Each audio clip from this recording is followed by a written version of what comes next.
కాకినాడలోని Suryakala మందిర్లో YSR Congress party సమీక్ష సమావేశాన్ని మంగళవారం నిర్వహించారు. ఈ సమావేశానికి ఉభయ గోదావరి జిల్లాల YSR Congress party regional coordinator MLC Botsa Satyanarayana ముఖ్య అతిథిగా పాల్గొన్నారు. అదేవిధంగా ముమ్మిడివరం నియోజకవర్గం నుంచి మాజీ ఎమ్మెల్యే పొన్నాడ వెంకట సతీష్ కుమార్ ఆధ్వర్యంలో 4 మండలాలకు చెందిన వైఎస్ఆర్ కాంగ్రెస్ పార్టీ శ్రేణులు ఈ సమావేశానికి తరలి వెళ్లారు. ఈ సందర్భంగా కూటమి ప్రభుత్వం వైఫల్యాలు, రైతాంగ సమస్యలు తదితర అంశాలపైన ఈ నెల 13వ తేదీన వైఎస్ఆర్సీపీ ప్రభుత్వంలో చేపట్టబోతున్న ఆందోళన కార్యక్రమాల నిర్వహణపై జరిగిన సమీక్ష సమావేశంలో పార్టీ నాయకులు మాట్లాడారు. ఈ కార్యక్రమంలో ఐపోలవరం మండలం నుంచి వైఎస్ఆర్ కాంగ్రెస్ పార్టీ మండల కన్వీనర్ పిన్నమరాజు వెంకటపతిరాజు, 4 మండలాల పరిధిలోని ఆయా ప్రాంతాలకు చెందిన పార్టీ శ్రేణులు పాల్గొన్నారు.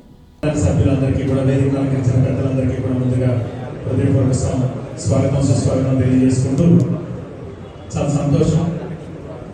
మళ్ళీ మన కుటుంబ సభ్యులందరూ కూడా ఒకే వీధి మీద ఇవాళ ఉమ్మడి తూర్పు గోదావరి జిల్లాకు సంబంధించిన నాయకులందరూ కూడా ఒక సమావేశం ఏర్పాటు చేసి ఏదైతే మొన్న సార్వత్రిక ఎన్నికల్లో మనం ఎవరు ఊహించినటువంటి పరాజయం, మనం ఇవాటికి కూడా ప్రతి ఒక్కరి మనసులో కూడా ప్రజలందరికీ ఇంత మంచి చేశాం, కులం చూడలేదు, మతం చూడలేదు, పార్టీ చూడలేదు, అందరికీ మంచి చేశాం, ఏంటి ఈ పరాజయం ఏంటని చెప్పి ప్రతి ఒక్కరు మనసులో ఆ కలిసి వేసే ఆవేదన మీలోని మాలోని ఉంది.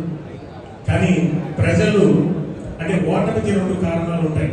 ఒకటి స్వయంకృత అపరాధం, మనం చేసుకోవడం వల్ల, తప్పులు చేయడం వల్ల ఓడిపోవడం ఉంటుంది. 2 ప్రజలు ఆశపడి మనకు ఓడించడం ఉంటుంది.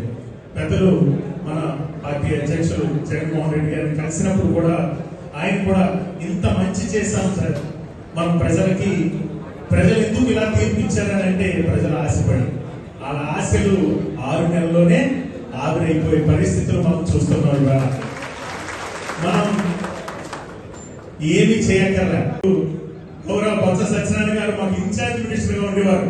నాయకుడు అంటే ఇలా ఉండాలా, రోల్ మోడల్ గా బొత్స సత్యనారాయణ గారిని చూసి ఒక అధికారికి పని చేయించాలన్నా, ఒక అధికారికి ఆదేశాలు ఇవ్వాలన్నా బొత్స గారిని మించిన నాయకుడు నేను చూసిన రాజకీయాల్లో ఎవరు లేరు.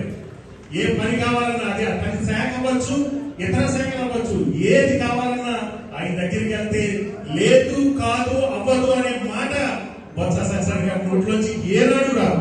అలాంటి మనిషిని, అలాంటి వ్యక్తిని మన జిల్లాకి ఇన్ఛార్జ్ గా రీజనల్ కోఆర్డినేటర్ గా వేయడం నిజంగా చాలా సంతోషం. ఆయన ఆధ్వర్యంలో 2029 నన్ను, ఎందుకంటే జమిలీ ఎన్నికలు కూడా రాబోతున్నాయి, నిన్ననే పార్లమెంట్ లో బిల్ కూడా పెట్టడానికి అవకాశాలు ఉన్నట్టుగా మనకి సమాచారం ఉంది. కాబట్టి తప్పనిసరిగా మనం అధికారంలోకి రావడం ఖాయం. ఈసారి కార్యకర్తని గుండెల్లో పెట్టుకుని చూసుకునే విధంగా బొత్స సత్యనారాయణ గారు, పెద్దలు జగన్మోహన్ రెడ్డి గారికి, అలాగే పార్టీ పెద్దలకి తెలియజేసి ఈ పార్టీని ముందుకు నడిపించవలసిందిగా కోరుకుంటూ, రేపు ఆయన నిర్దేశించినటువంటి ఏదైతే కార్యక్రమాలు ఉన్నాయో 13వ తారీఖు, 29వ తారీఖు, అలాగే 3వ తారీఖు కార్యక్రమాలు ఏదైతే పెద్దలు చెప్తారు దాన్ని జయప్రదం చేయవలసిందిగా ఇక్కడ ఉన్న పార్టీ పెద్దలందరినీ కూడా కోరుకుంటూ మీ మనిషిగా సెలవు తీసుకున్నాను. Thank you.